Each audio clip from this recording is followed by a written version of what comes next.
Welcome back to the channel. So today I'm in Florida of all places, and I've got a really good video coming up for you folks. I hope you enjoy it.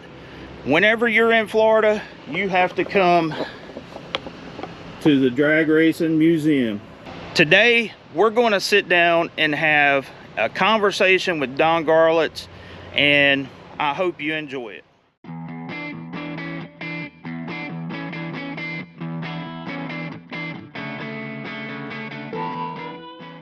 So we are in Florida, down here at Don Garlits Drag Racing Museum. I've got none other than Big Daddy himself here. Thank you so much for taking the time to be with me today. Well, thank you for coming. Yeah. Hope you have a good time. Yeah, absolutely.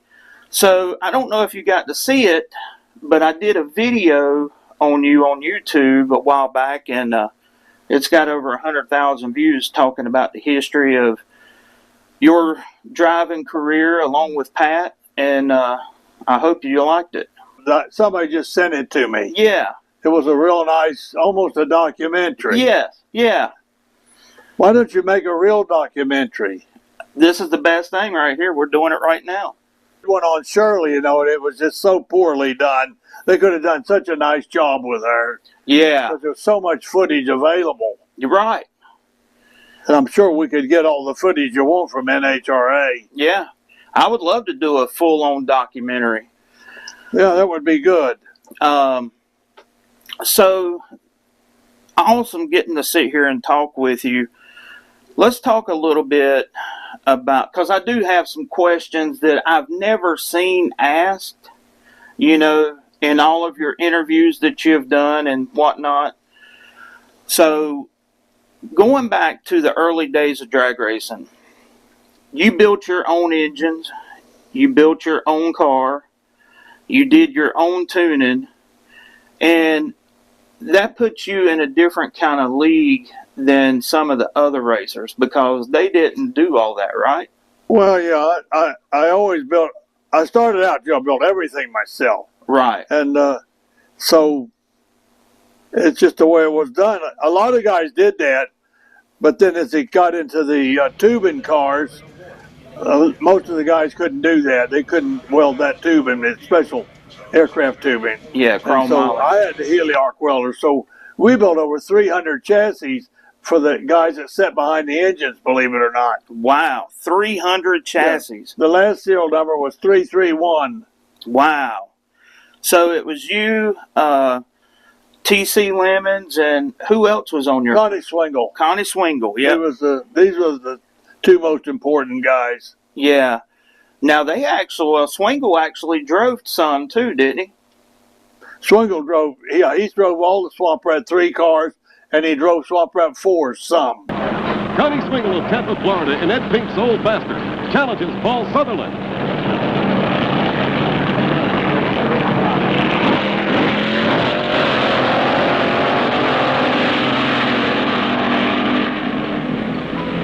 Sutherland swindles Swingle with a dazzling 7.65.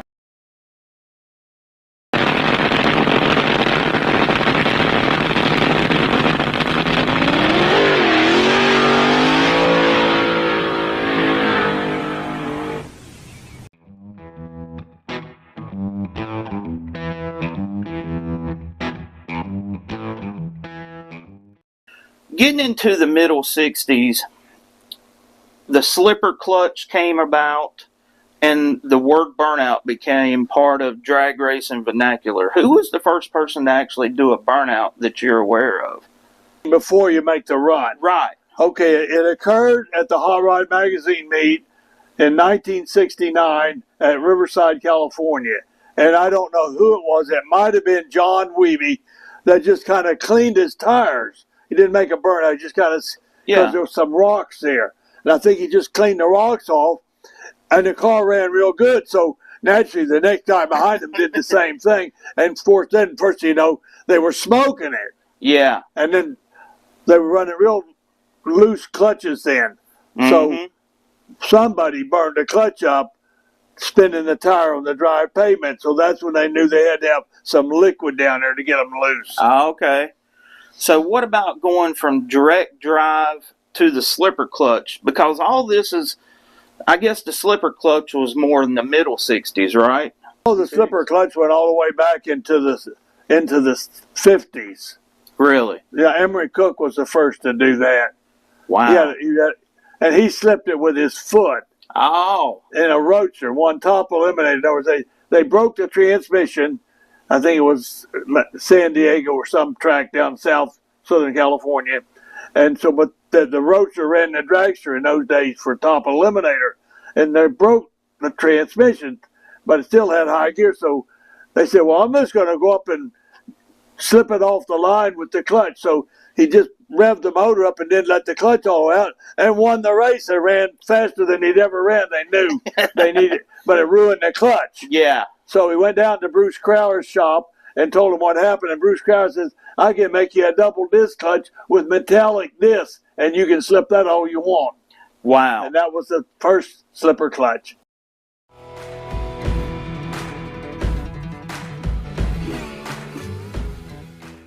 Dragsters, powered by 1,500 horsepower engines. They're lightweight spinners. They may cover this quarter mile in less than 7 seconds. These are blown and injected engines, running on a special brand of nitromethane and alcohol, mostly nitro.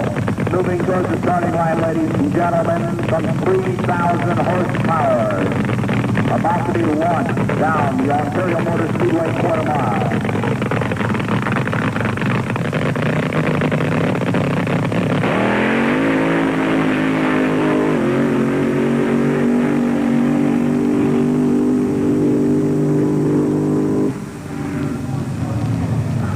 Then, you being you, Mr. Innovator, the two-speed transmission. I had heard that a guy in California was playing around with a two-speed transmission. And I won the race, the U.S. Fuel and Gas Championships at New York National Speedway against the Ram Chargers in the final round. And in the middle of the track, my car pulled down, and the Ram Chargers pulled right up on me. They almost got me. And I told TC going out of there, I said, we need a two-speed transmission that would fix that. And I said, I think there's a guy in California who's been playing around with one. I'm going to check it out. So I called Bruce Crowler, and he said, oh, that's Leonard Abbott, got a fuel dragster. He's got that. Here's his phone number. And this is the Leonard Abbott that formed Lenco from this conversation. Wow. I called him on the phone, and I said, do you have a two-speed transmission? Yeah, I said, would you make me one? He says, I'll just give you the one out of my car. So he shipped it to me, and we put it in, and we told everybody it was a reverser. Right. But I never could get it in reverse when anybody was watching me. And so the guys wouldn't run out, and I got there, I'd wave my arms, and I wouldn't make real long burnouts. Right. They'd run out and push me back, you know. But finally at a tire test in Indianapolis, the Snake was there, for a good year. Yeah. And I was running a quarter of a second quicker than he was. And they was watching my car. How's he doing that? And it would go down the course, and they listened to it. And you couldn't tell this at a regular meet with a noise. But with just us there, it went, ooh. And Roland said, the son of a bitch has got a two-speed. The cat was out of the bag. So funny. He said, Snake, you might as well just pull your entry from the U.S. Nationals, because this was in August. Mm-hmm. He said, because you ain't going to get nothing but outrun. Wow. Oh, the Snake was over there to payphone talking to California. He's got a two-speed. Where did he get it? Well, it didn't take him long to figure out, because Leonard Abbott was trying to get in the transmission business. Right. And I've been feeding him all the information back on my runs. So by then he had a real nice new one all built, not an experimental one. And he sent the first one to the Snake instead of giving it to me. See and how that's that why worked. I built my own. Yeah, that's crazy. Let's talk a little bit about the money in drag racing. In the early to mid-'60s, you made all your money match racing. The national events, you only had the Winter Nationals and the U.S. Nationals, and you didn't really win that much, did you, at national events? Well, the Nationals only gave you tools. I did win a Mustang car at the '64 Nationals, But, you know, we didn't sell it, so what's that going to do, you know? Yeah. All my money was made match racing. Yeah. And I could match race 2 and 3 times a week. Yeah. Wednesday, Friday, Saturday, Sunday. I could get to the tracks. So that taught me to build an engine that stayed happy. Yeah. I didn't blow my stuff up, because if I had to blow my engine up, what was I going to do if I had a match race the next day? Exactly. So I learned how to get my engine to run as good as I could run without blowing it up. That was my whole key to success. I got outrun sometimes and guys really leaned on them. But in the long run, at a big meet, my engine was just as strong at the end as it was at the beginning. So what percentage Nitro were you running at that time? I never ran much more than 85%. Really? People thought I ran more, but I didn't. You just made the car work. Yeah. Yeah. Well, 85% you burn that. Yeah. You don't explode it. And there's a difference. When you run 98%, you explode the fuel. It's a little trickier to tune.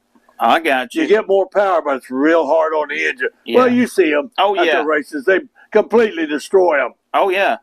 Just look That's at what happened to John Force. The engine exploded. There's no nice way to say it. No, it just came apart, and then it happened again the next race that they were in. So They blew another one up. blew another one up. Yeah. It's a miracle people don't get killed. Right. Do you think the NHRA will make changes after this deal with John Force? Well, you know, the NHRA is between a rock and a hard spot. If they stop the explosions, TV won't be interested. Right. Just like if they was to fix it so there was no wrecks at NASCAR, there'd be no NASCAR on TV. That makes sense. Oh, yeah, it's a wrecks. They want that. Yeah. Now, That's they don't bad. want anybody to get killed, understand? Right. That's why But they're they so want fussy the about show. all the safety. They want the show. Yeah, they want the show, yep. Oh, Well, they'll run that Force wreck forever. yeah. Yeah. Without a doubt. Back in the 60s, how much did it cost to make a round of Top Fuel? About $75 to $100 a pass? It probably didn't cost $100 a pass because you didn't tear up nothing. Right. The Nitro was only like $2 a gallon. Oh, wow. You used a couple of gallons of Nitro to make the run and some oil. It's probably less than $50 to make a run. Wow, that's not bad. Did you ever have any animosity as far as what the NASCAR boys were getting paid to win a race versus what was happening in the NHRA? Oh, yeah. That's what brought about the big purses. But Steve Carbone outran me at the U.S. Nationals in 1971, and his total money was $3,000. And there was 100,000 people in the stands. He should have got $25,000. So I told Wally Parks that. I said, that race should pay $25,000. He said, it'll be light years before we pay $25,000. I said, no, it won't. I said, next year I'll put on a race and I'll pay $25,000 to Top Fuel, Funny Car, and Pro Stock. He said, you'll never do it. Well, we did it. The PRA And we forced was them to born. raise the purses. We ran the race 2 years, and we just made them raise the purses. And it was on the same weekend as the U.S. Nationals. Of course, right? they never forgave me for that, you know. No. Because we put the race right on top of Indy. Yeah. Wally Parks, he never forgave you for that, did he? I've watched many interviews with you, especially in 75 after you won the championship, and it seemed like there was animosity between you and Wally at that point. But you won the race. You got the record at 250. You got the record at 563. Tremendous show. Plus the world championship. Yeah, all in one day, yeah? Not too bad, is it? No, it's all right. It was a very exciting day. Any thoughts right now going through your mind? What would you like me to say? I don't know. Say what you think. Well, I think that this is going to be it for me. I think I'm going to hang it up. I've got about 4 little match races left, and I'm going to finish those, and I think you won't be seeing me anymore. Don, I got to tell you, I can't think of any man any greater in drag racing history. Here comes Herm Peterson, the guy you beat in the final.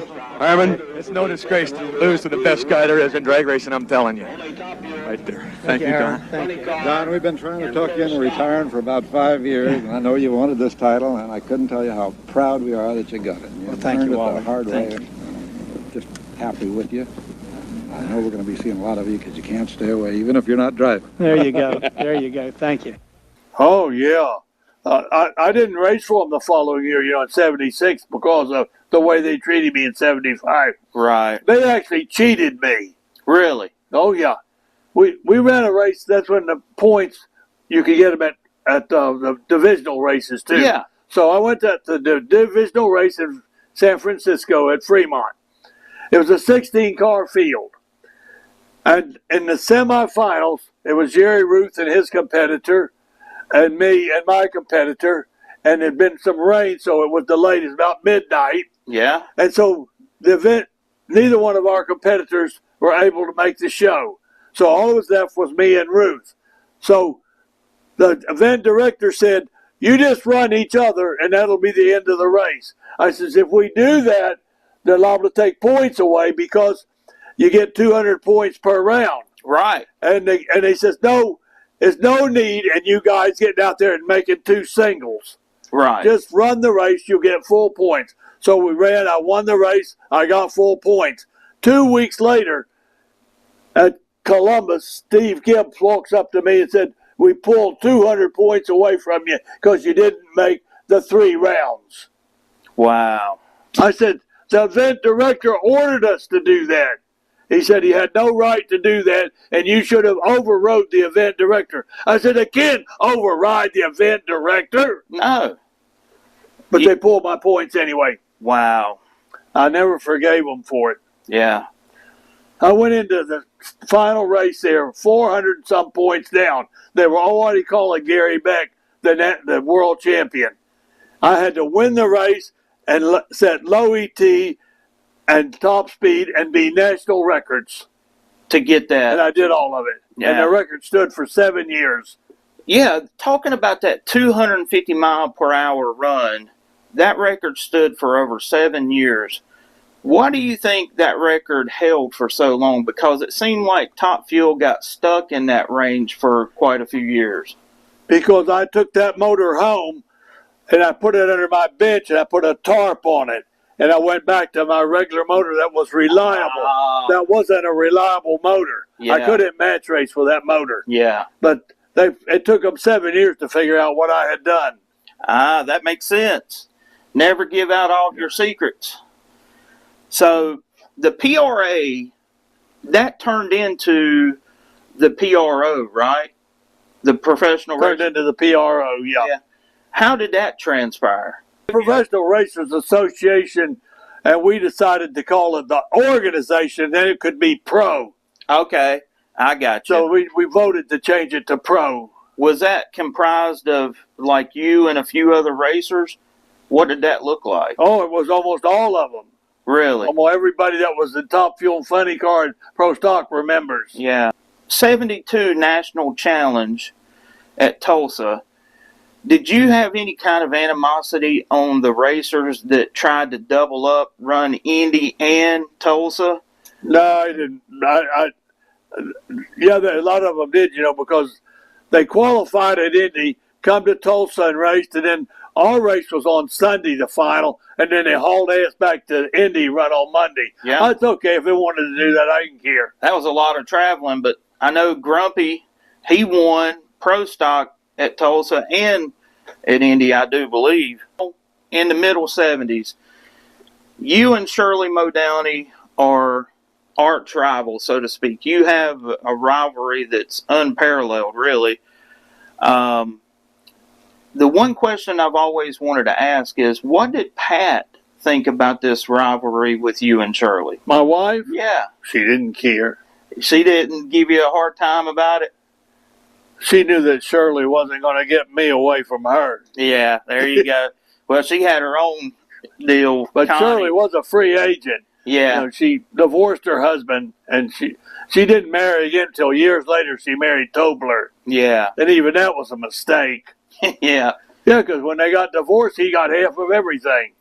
What was your favorite swamp rat of all time?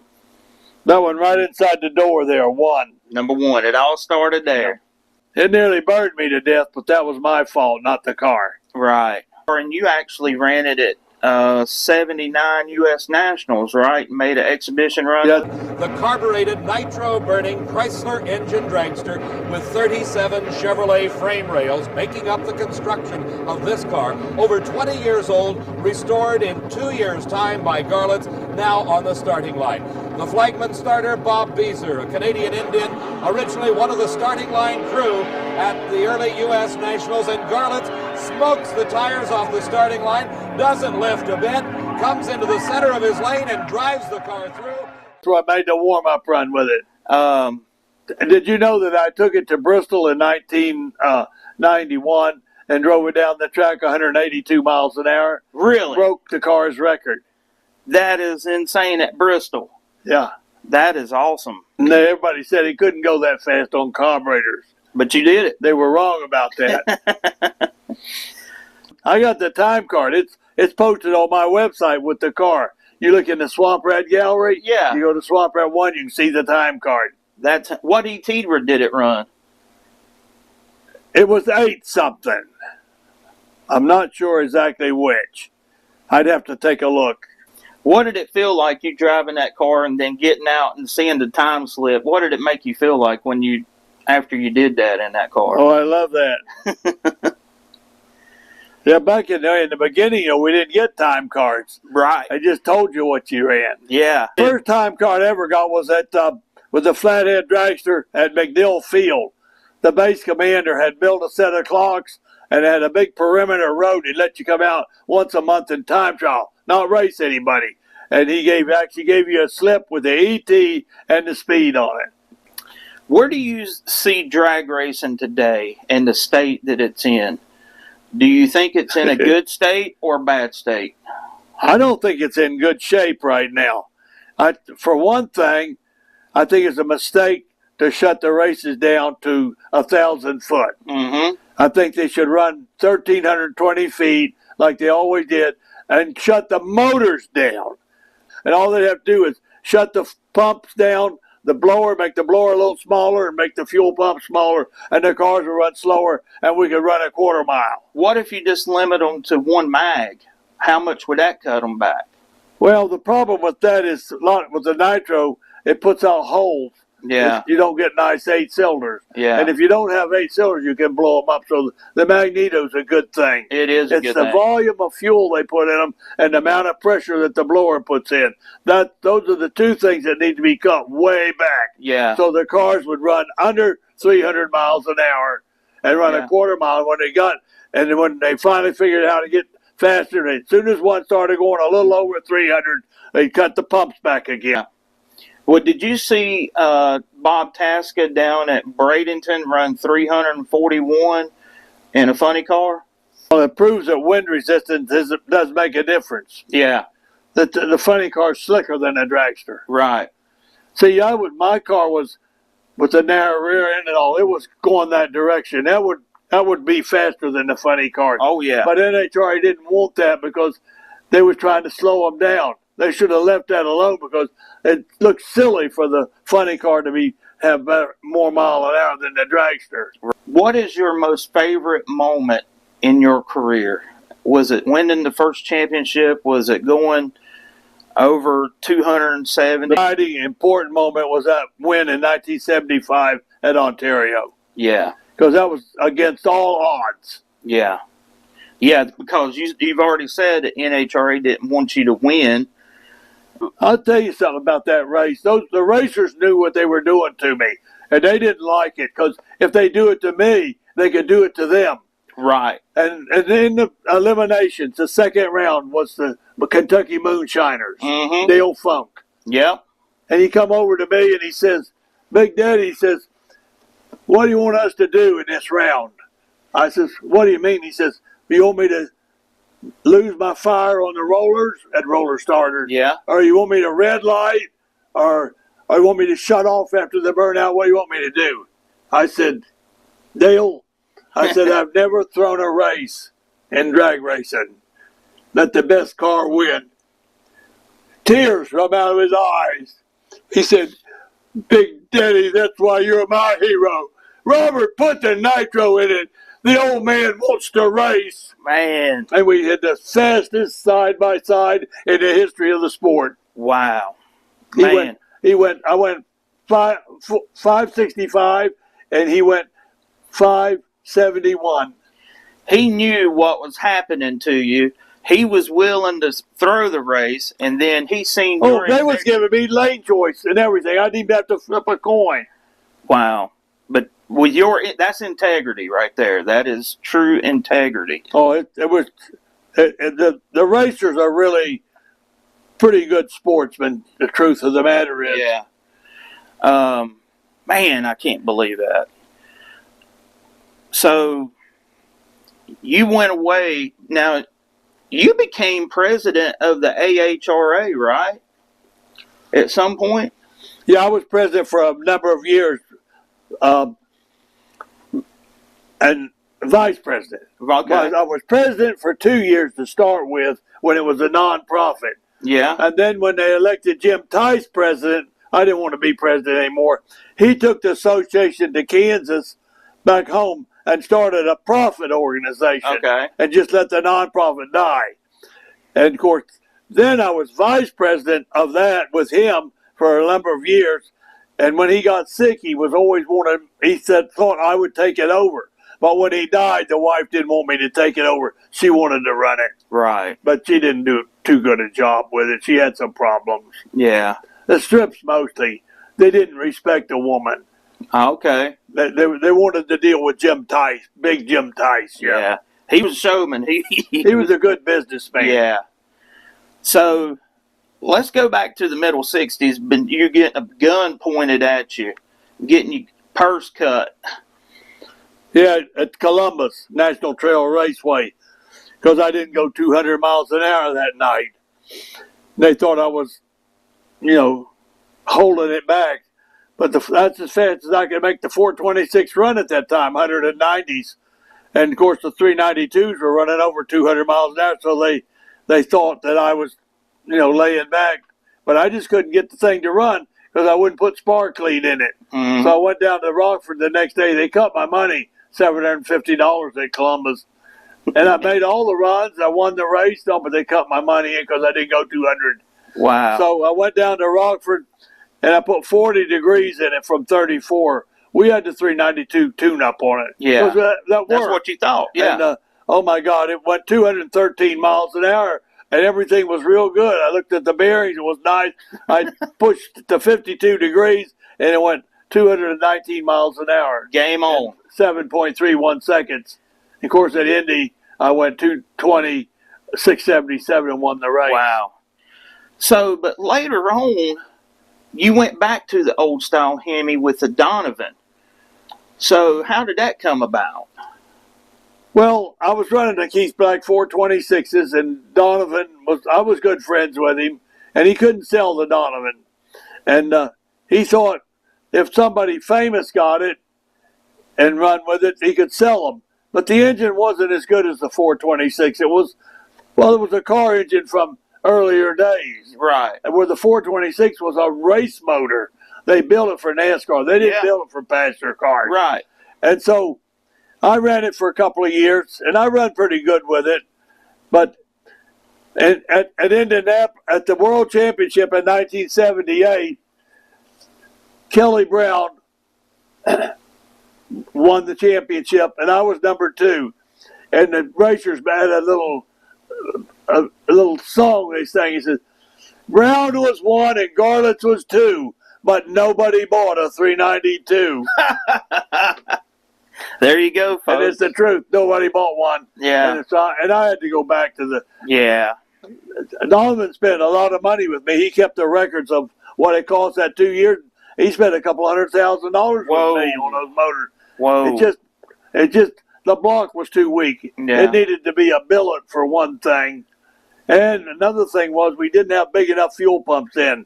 The motors were detonating a lot. Well, the Donovan couldn't stand the detonation. When it did, it broke the cranks and broke the box. But the old 426 was just a big old tough motor, you know. Yeah, it would take it. Yeah, it would take it. What about the camera? What did you think about the camera when it came out? It's the same deal. The block was too weak. And, of course, that thing was too hard to work on. You couldn't pull the head between rounds. No, you could not. Yeah, that timing chain setup, it's impossible. It was a real nice motor, though. Yeah. Coletta tried really hard, didn't he? Yeah, Coletta tried real hard. Yeah, he worked hard. He spent a lot of time with Ford. Well, Don, I appreciate your time. I really thank you for all of my viewers that's going to watch this and what you have done for drag racing and what you're still doing for drag racing. It means a lot to me. So, till next time. You really ought to think about making a real documentary for that would show in the movie houses. Yeah. I might just do that. That was a real good one that you did. Yeah. I just needed more information. Yeah. I can do it. So, thank you so much, sir.